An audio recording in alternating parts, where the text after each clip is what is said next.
Lot Esmond here for Winners and Whiners, trying to make you a better college football better. I knew a lot of people that were laughing about Deion Sanders' coaching debut coming up. In fact, the angriest barber in the world, the man who cuts my hair at Ward's Barbershop, was chuckling, saying that he was betting the house on TCU beating Colorado by 21 points.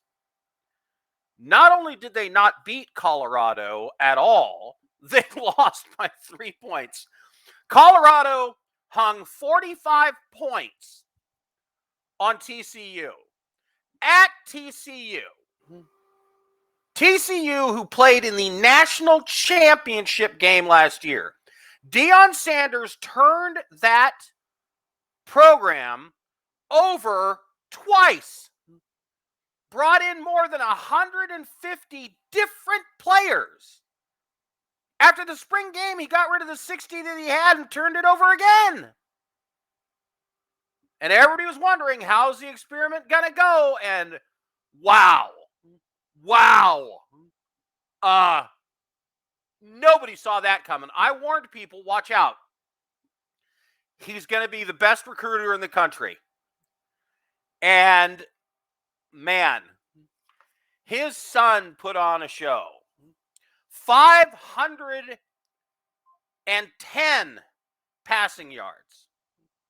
510 passing yards. 4 TDs, 38 for 47. They only ran for 55 yards, but who cares? They didn't need to. 7 yards per play.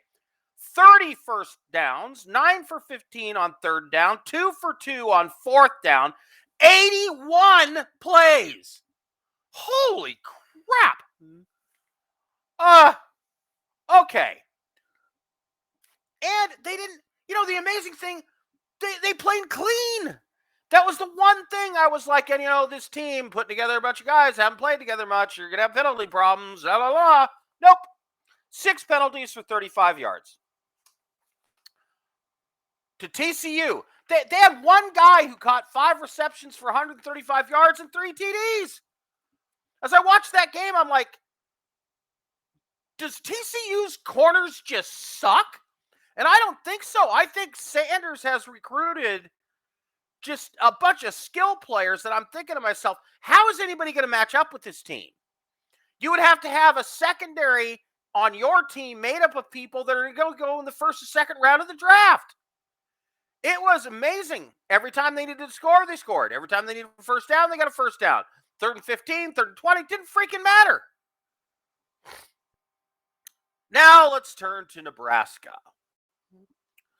Nebraska had 295 total yards in a snooze of a 10-13 game that they lost to the Minnesota Golden Gophers. They had 114 passing yards in the game. 114.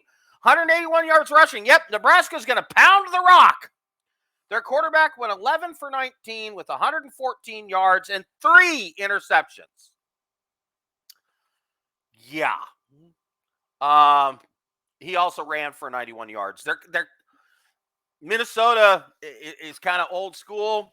Yeah, Nebraska kind of running an old school offense. Yeah, they held the Golden Gophers to 13, but Gophers aren't what they were last year. They don't have Ibrahim. It's not the same team. Snooze of a game. Now, Colorado was a 10.5-point dog a week ago. Looking ahead to this game.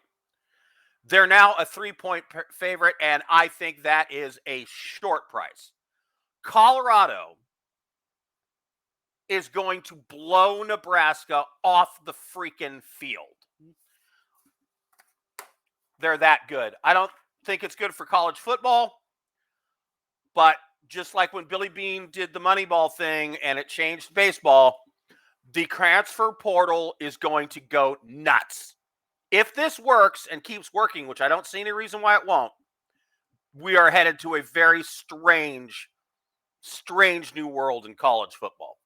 Loud Esmond here for Winners and Whiners, trying to make you a better. Take Colorado, whatever, against Nebraska.